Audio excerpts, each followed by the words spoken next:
Hello students. Last video में मैंने आपको डायरेक्ट इनडायरेक्ट के बारे में बताया था। अब जो टेबल आपको स्क्रीन पे दिख रहा है ये बहुत इंपॉर्टेंट टेबल है डायरेक्ट इनडायरेक्ट के लिए, शॉर्टकट टेबल है एकदम। तो शुरुआत करते हैं कि क्या क्या चेंजेस करते हैं इसमें। मैंने आपको लिखाया हुआ है आगे कि भाई सेट टू के स्थान पर क्या करते हैं। अब इसका शॉर्ट टेबल आपको आ रहा है यहाँ पर। अब देखिए, सबसे पहले एसर्टिव सेंटेंस, सिंपल सेंटेंस हो। एसर्टिव सेंटेंस में आपको सेट टू के स्थान पे टोल्ड कर देना है। सेट टू के स्थान पे आपको टोल्ड करना है। कंजंक्शन में आएगा दैट। जब हम वाक्यों को जोड़ेंगे तो दैट से जोड़ेंगे। और दूसरे चेंजेस क्या क्या करने हैं इसमें, हर एक टेबल में मैंने हर एक टेंस में क्या क्या करना है आपको बताया है। तो कंजंक्शन में आ गया आपके दैट। दूसरे चेंज क्या करने हैं, आपको दिख रहा है यहाँ पे डबल इन्वर्टेड कॉमा आपको हटा देने हैं। जो हमारी रिपोर्टेड स्पीच जो डबल इन्वर्टेड कॉमा में आती है वो आपके ये डबल इन्वर्टेड कॉमा हट जाएगा। और क्या चेंज होगा, चेंज इन प्रोनाउन। यदि प्रोनाउन में आपको ज़रूरत लगती है तो चेंज करने हैं। नियम मैंने लिखवाए हुए हैं आपको किस तरह से प्रोनाउन में चेंज करना है। और क्या चेंज करना है आपको, तीसरा चेंज करना है भाई जो आपके समय सूचक शब्द हैं उनमें चेंज करना है। जिसका दैट करना हो कहीं तो वो करना है, हेयर का देयर करना है, नाव का देन करना है। जो आपको टेबल लिखवाई थी मैंने उसमें आपको चेंज करना है। तो सिंपल सेंटेंस में आपको इस तरह से चेंज करना है। दूसरे तरह के हमारे सेंटेंस हैं इंट्रोगेटिव सेंटेंस, प्रश्नवाचक वाक्य। तो सेट टू के स्थान पे हम क्या करेंगे, प्रश्नवाचक वाक्य में सेट टू के स्थान पे हम लोग कर देंगे आस्क्ड। प्रश्न पूछ रहा है तो क्या करेंगे, आस्क्ड कर देंगे। टोल्ड नहीं लगाएंगे, वहाँ पे करेंगे हम आस्क्ड। अब खास ध्यान देना है इनमें क्या क्या करना है। ये नियम है, यदि प्रश्न WH शब्द से शुरू हो। WH शब्द कौन से होते हैं, वाट, वेयर, हु, हुज, वाई, इस तरह से WH शब्द हैं। How, how much, how many, how long, how far, इस तरह के शब्द हों ये WH शब्द में आते हैं। तो WH शब्द हों हमारे तो WH शब्द से ही प्रश्न शुरू होगा। अगर WH शब्द ना हो, जो प्रश्न है हमारा वो WH शब्द से शुरू ना हो तो आपको क्या लगाना है, इफ़ लगाना है। आपको कई जगह वेदर भी पढ़ाते हैं, इफ़ और वेदर, लेकिन हमको याद रखना है भाई इफ़ ही लगाएंगे हम तो। एक ही चीज़ पकड़ के चलो, तो आपको इफ़ लगाना है। दूसरा आगे का नियम है अन्य चेंज में, देखिए आप टेबल में जो प्रश्न वाला वाक्य है वो कैसा बन जाएगा आपका, सिंपल सेंटेंस। प्रश्न वाला वाक्य सादा बन जाएगा। इसका मतलब क्या हुआ, तो प्रश्न वाले वाक्य में सहायक क्रिया जो होती है वो कर्ता से पहले आती है, तो अब सहायक क्रिया कर्ता के बाद में आएगी।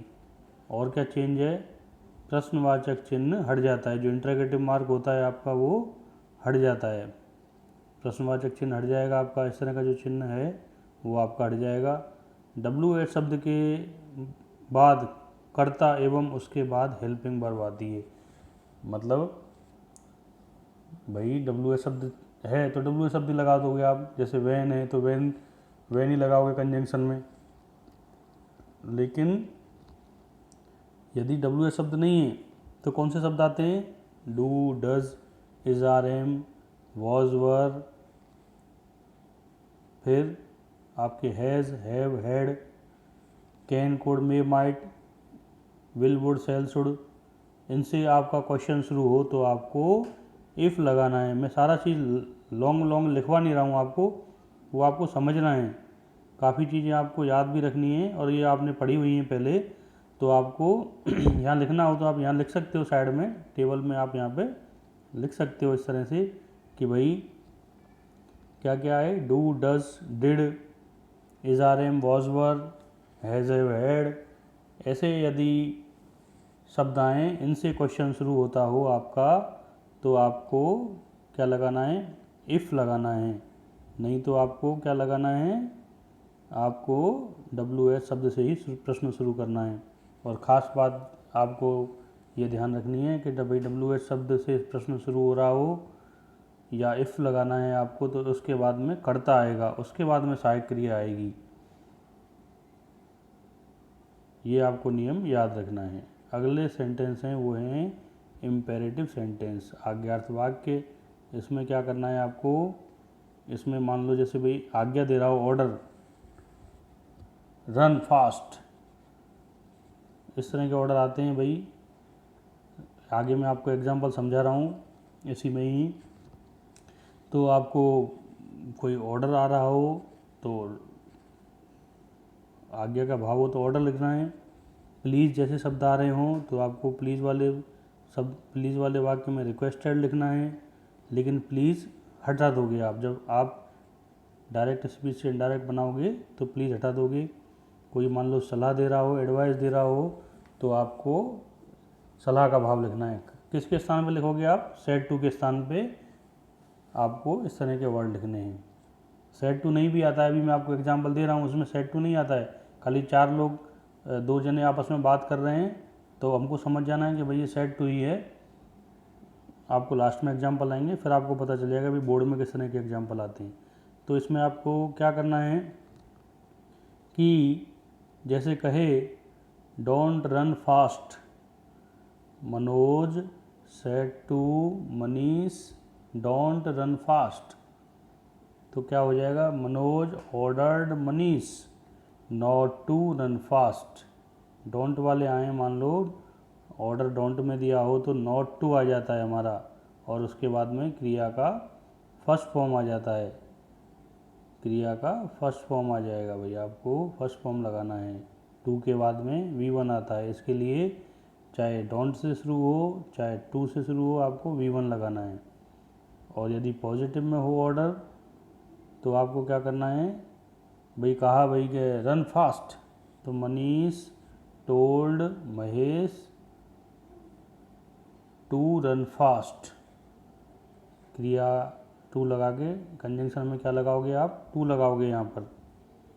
जहाँ जैसे दैट लगता है ऐसे कंजंक्शन में यहाँ पर टू लगता है और V1 आ जाएगी। बस इस तरह के हैं। रिक्वेस्टेड में भी इस तरह का है, प्लीज़ हट जाएगा। एक्सक्लेमेटरी सेंटेंस, आश्चर्यकारक वाक्य। आश्चर्यकारक वाक्य आपने 10th में पढ़े हैं, 11th में भी पढ़े हैं कि भाई एक मैंने आपको लास्ट में समझाए थे एफ्रेड वाले वाक्य, वो भी हैं, और एक हाउ और व्हाट से शुरू होते हैं सेंटेंस, वो भी आश्चर्यकारक वाक्य हैं। मेनली वही हमारे आश्चर्यकारक वाक्य होते हैं, आप वही पढ़े होंगे। तो यहाँ पर हम सेड टू के स्थान पर लगाते हैं एक्सक्लेम्ड। यदि आपको भाव पता चल जाए कि भाई ये जो बात कह रहा है वो दुख के भाव से कह रहा है, दुख के भाव से कह रहा है, तो एक्सक्लेम विद सोरो। कुछ भी ना पता चले तो एक्सक्लेम्ड लगाओ। अगर लगे खुशी का भाव है, खुशी के भाव से कह रहा है, आश्चर्य व्यक्त कर रहा है, तो एक्सक्लेम विद जॉय। अच्छा कैसे पता चलेगा, दुख का भाव है, दुख के भाव में क्या आएगा, अलास, अलास जैसा शब्द आता है, ओह ऐसा आएगा। खुशी का भाव हो, हुर्रे, ओ, वाव, ये सब खुशी के शब्द हैं। तो ये हट जाते हैं जब हम डायरेक्ट से इनडायरेक्ट स्पीच बनाते हैं। मैंने लिखा है देखो यहाँ पर, हाउ, वॉट, हुर्रे, अलास, ओ हट जाता है। और आश्चर्यकारक वाक्य में ये कैसा चिन्ह आता है अपना, आश्चर्यकारक ऐसा चिन्ह आता है, तो ये भी हटा देते हैं हम। ये भी हमारा वाक्य कैसा हो जाता है, वाक्य आश्चर्यकारक से सिंपल हो जाता है। देखो मैंने यहाँ पे लिखा हुआ है कि भाई हमारा जो वाक्य है, लास्ट में लिखा है इधर, वाक्य सादा बन जाता है।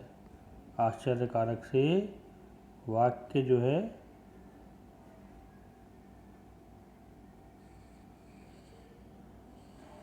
आश्चर्यकारक वाक्य से वाक्य सादा बन जाता है। दैट के बाद कर्ता आता है, व्हाट हट जाएगा। जैसे मान लो मैं एक सेंटेंस कहूँ, Manish said to Meera, inverted comma में आएगा, how beautiful heroine Kareena Kapoor is. मान लो इस तरह से आए तो वो कहेगा भाई जब इन्वर्टेड कॉमा में करेंगे that Manish exclaimed Manisha that Kareena Kapoor was a very beautiful heroine. इसमें क्या आ जाता है, विशेषण से पहले ब्यूटीफुल हमारा यहाँ पे विशेषण है, तो यहाँ से पहले वेरी या रियली आ जाएगा इससे पहले। आगे हैं लेट्स या लेट्स वाले वाक्य। इसमें हम सेड टू के स्थान पे प्रपोज टू या सजेस्टेड करते हैं। कंजंक्शन में दैट, ये दैट ही है कंजंक्शन में, और साथ में दे शुड, दो जने इसमें क्या लेट्स का होता है, लेट्स हट जाता है और उसकी जगह पर आ जाता है दे शुड, शुड के बाद में V1 और जो चेंज करते हैं उस तरह से। फिर आते हैं लास्ट वाले आशीर्वाद या शुभेच्छा वाले वाक्य। उसमें हम आशीर्वाद हो मान लो मे गॉड ब्लेस यू, तो उसमें ब्लेस्ड लगाते हैं, और गुड मॉर्निंग, गुड नाइट इस तरह के हों, कॉन्ग्रेचुलेसन इस तरह के हों तो विश्ड लगाते हैं। लास्ट में अंतिम नियम है कि भाई यदि कोई व्यक्ति नो में आंसर, लास्ट में देखिए आप, यदि कोई व्यक्ति नो में आंसर दे, नो आई डोंट लाइक, तो कहेंगे आंसर दे तो हम लगाते हैं भाई रिप्लाइड नेगेटिवली, रिप्लाइड नेगेटिवली। मैंने आपको जो बच्चे 11th में पढ़ने जिन्होंने पढ़ा है उनको हमने समझाया हुआ है, तो 10th में भी आपने शायद स्टडी किया है डायरेक्ट इनडायरेक्ट, तो यहाँ पे थोड़ा लेवल ज़्यादा होता है। यहाँ पे आ जाएगा आपका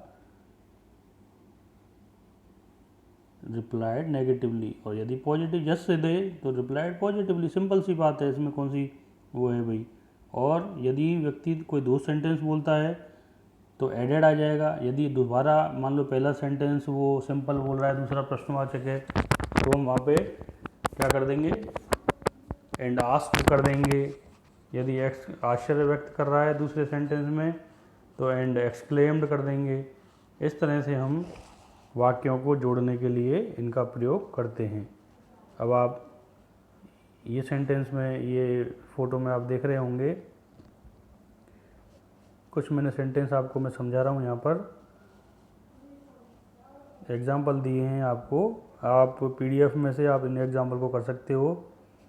पहला सेंटेंस दिया है Meena says Pandit ji is a proud man, तो यहाँ पे सेज है, सेज वाले वाक्य आपके नहीं आएंगे, ये थोड़ा सा लोअर लेवल से आपको स्टडी स्टार्टिंग के लेवल से समझाया है। तो ये हो गया है आपका मीना सेज, सेज का हम सेज ही रखेंगे, Meena says.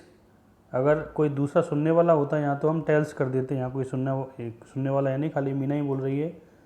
That Pandit ji is a proud man, that लगा के खाली जोड़ दिया है। ये आपके अब ये सब जो हैं आपके, तो देखिए अब आप कुछ एग्जाम्पल दिए हैं, 10 एग्जाम्पल आपको करने हैं। इनमें से सारे के सारे जो वाक्य हैं, मोस्टली वाक्य नीचे दे रहे हैं आपको। The father says Mohan is a clever, तो यहाँ हो जाएगा the father says that Mohan is a clever, Mohan is clever. Seema says Beena played well, तो Seema says that Beena played well, ऐसे कैसे आ जाएगा यहाँ पर। अब आपको नीचे ये जो है 8वें नंबर का वाक्य सैड है लेकिन ऑल मैन आर मोर्टल, ये जो है सदा सत्य वाक्य है, इसको दैट लगा के जोड़ देंगे। ये जो है 9वां वाक्य द अर्थ इज राउंड, ये भी हमारा सदा सत्य वाक्य है, जिसको हम ये क्या बोलते हैं, सनातन सत्य वाक्य होते हैं, उनको दैट लगा के जोड़ देते हैं। She said the sun rises in the east, ये भी हमारा सनातन सत्य वाक्य है, यूनिवर्सल ट्रूथ है, इंग्लिश में यूनिवर्सल ट्रूथ कहते हैं इसको। तो the sun rises in the east, सूर्य हमेशा पूर्व में उगता है। अब नीचे देखिए स्टार्टिंग में, अब आपके शुरू हो रहे हैं sentence. Mister Shah said Darshan learns English, mister Shah said that Darshan learned English. V1 का हमने क्या कर दिया यहाँ पर, V2 कर दिया। अब यहाँ पर सुनने वाला कोई नहीं है, इसके लिए हमने सेड का सेड ही रखा है, और यहाँ पर नियम के अनुसार V1 का हमने कर दिया V2। अगला है आपका सी said the English teacher teaches very well. ये आपको कुछ एग्जाम्पल मैंने दिए हैं, आप मुझे करके बताइए नोटबुक में। फिर यहाँ पर Darshan is doing his homework, Bharti बहन said that Darshan was, is की जगह हो गया है वाज डूइंग हिज होमवर्क। अब हिज में कोई चेंज नहीं करना है आपको, सर्वनाम में यहाँ पे कोई चेंज नहीं करना है। आपको कुछ एग्जाम्पल हैं, मुझे आप करके भेजिए, एग्जाम्पल मैं आपके चेक करूँगा। ये सारे के सारे एग्जाम्पल दे रखे हैं मैंने आपको। Bhairavi said Darshan has drawn a good picture, Bhairavi said that Darshan had drawn हो गया, यहाँ पे हैज़ की जगह, हैजब की जगह मैंने आपको नियम लिखवाया था, हैजब की जगह हैड लगाना है। तो आप उन नियमों को फॉलो करके आप ये सारे सेंटेंस मुझे करके बताएंगे। कोई प्रॉब्लम हो तो मुझे बताओ आप। अब यहाँ पर मैं आपको ये 5 पैराग्राफ दिए हैं जो आपके बोर्ड में आते हैं एग्जाम्पल, उस तरह से यहाँ पर आपको दिए हैं, मैं आपको समझा रहा हूँ एक एक करके। देखो पहला है हाउ टायर्ड। अब आपके यहाँ से बोर्ड का एग्ज़ाम शुरू होता है, आपको इस तरह से एग्ज़ाम में मिलेंगे। How tired you look mummy said Harendra, yes I am really tired, I need rest said his mother Ratnaben. Did you iron all the clothes today asked Harendra, yes that is the reason why I feel tired a lot more said C। अब किस किस के बीच में बात हो रही है आपको ये समझ में आ जाना चाहिए भाई, ये बात किस किस के बीच में हो रही है। तो आपको पता चल जाएगा यहाँ पे कि भाई ये जो बात है वो हरेंद्र और रत्नाबेन के बीच में बातचीत हो रही है। तो हम उसकी मम्मी कौन है, हरेंद्र की रत्नाबेन। तो आप चाहो तो यहाँ पर 2 तरह से संबोधन कर सकते हो।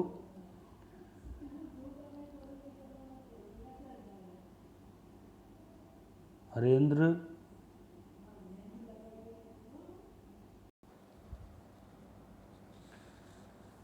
तो यहाँ पे आपको पता चल गया कि भाई हरेंद्र और रत्नाबेन के बीच में बात हो रही है। तो यहाँ पे देखो आपको आंसर भी दे रखे हैं, नीचे समझाया हुआ है आपको।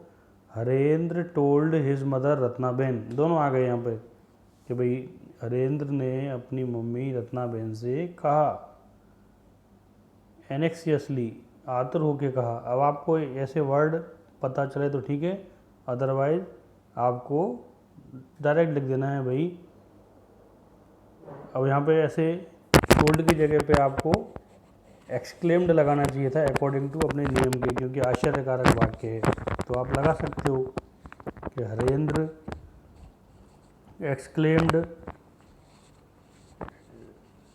एक्सक्लेम्ड मदर दैट, ऐसे भी लगा सकते हो आप। तो यहाँ पर टोल्ड करके लगाया है। हरेंद्र ज़रूरी नहीं है भाई कि जैसा लिखा है वैसा ही लिखना है आपको, थोड़े बहुत चेंजेस आप अपने हिसाब से भी कर सकते हो, जितना बने उतना सिंपल आपने को लिखना है। तो Harendra told his mother Ratnaben that she looked very tired. अब यहाँ पर यू की जगह क्या हो गया, सी। नियम है भाई, ये मम्मी के लिए कहा गया, मैंने कहा यू तो सुनने वाले के अकॉर्डिंग चेंज होता है।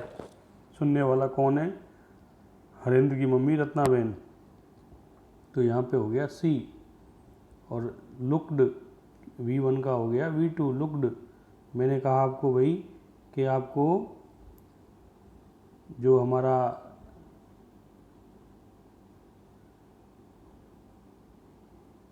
एडजेक्टिव होता है उससे पहले वेरी आ जाता है। एक्सक्लेम आश्चर्यकारक वाक्य में तो वेरी आ गया। That she looked very tired. अब उसकी मम्मी आंसर दे रही है। हिज मदर रिप्लाइड, क्या कह रही है, हिज मदर रिप्लाइड पॉजिटिवली। अब देखो मैंने अभी आपको कहा कि भाई यस से आंसर दे तो positively. His mother replied positively that she was really tired. Yes I am really tired ऐसा लिखा है ना, तो आई किसके लिए आ रहा है वापस, यहाँ पर हरेंद्र की मम्मी के लिए, तो हरेंद्र की मम्मी के लिए आ रहा है आई, तो यहाँ पे हमने कर दिया सी। अब हम बोल रहे हैं इस बात को, मतलब तो उसके लिए संबोधन कर दिया भाई, उसकी मम्मी के लिए आ रहा है ना, तो she was really tired and needed rest. I needed rest की जगह हो गया नीडेड रेस्ट, एंड आप सी नीडेड भी रेस्ट भी ऐसा भी कर सकते हो तो भी सही था, तो एंड नीडेड रेस्ट हो गया। अब हरेंद्र यहाँ पर क्या कर रहा है, मम्मी से वापस पूछ रहा है, तो Harendra asked if she had from that she had ironed. यहाँ पे थोड़ा सा ये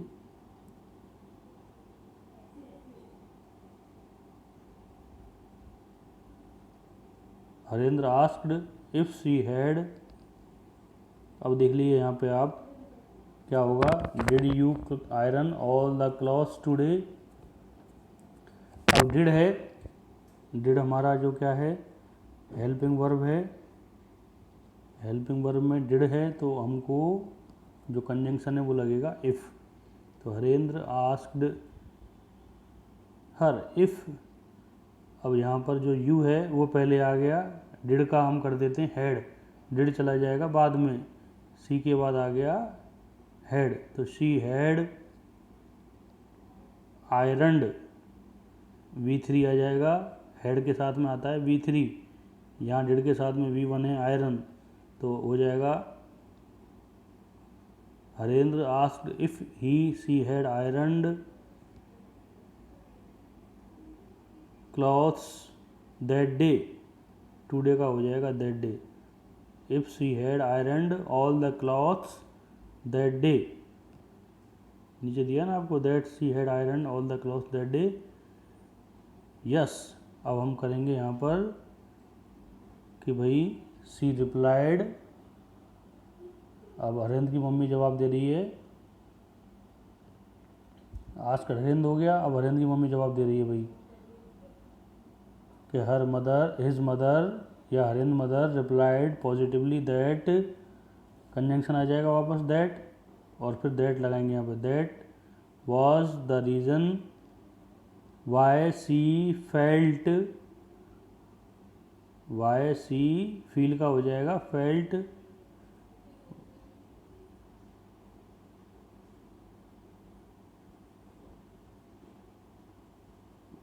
Y she felt tired a lot more, इस तरह से इसका आंसर आएगा। इसमें थोड़ा सा चेंजेस दे रखे हैं आपको, लेकिन कोई, that was the reason why she felt tired a lot more, बस थोड़ा सा लिखने का रह गया, लास्ट में आ गया है देखो, ये सब आपको, ये मैं आपको PDF भेजूँगा, इसका आपको सब दिखेगा, उसमें आप देख सकते हो, इस तरह से रोटेट करके भी मैं आपको वीडियो में बता सकता हूँ, इस तरह से स्क्रीन में आपको पूरा दिखेगा यहाँ पर। अगला एग्जाम्पल है, could you please lend me your pen for a minute said the stranger. अब यहाँ पर आपको कहीं भी ऐसा नहीं है कि भाई आगे आपको नाम दिए हों, ये 12th में बोर्ड में इस तरह से एग्जाम्पल आते हैं, could you please lend me your pen a minute said the stranger, तो द स्ट्रेंजर आस्क्ड मी, किस किस के बीच में बात हो रही है, आपको 2 सेंटेंस पढ़ोगे आपको आइडिया आ जाएगा, एक स्ट्रेंजर के बीच में बात हो रही है और एक हो रही है मेरे बीच में, आई के बीच में बात हो रही है एक, तो आपको ये यहाँ एक सब्जेक्ट ये है और स्ट्रेंजर है और एक आई है,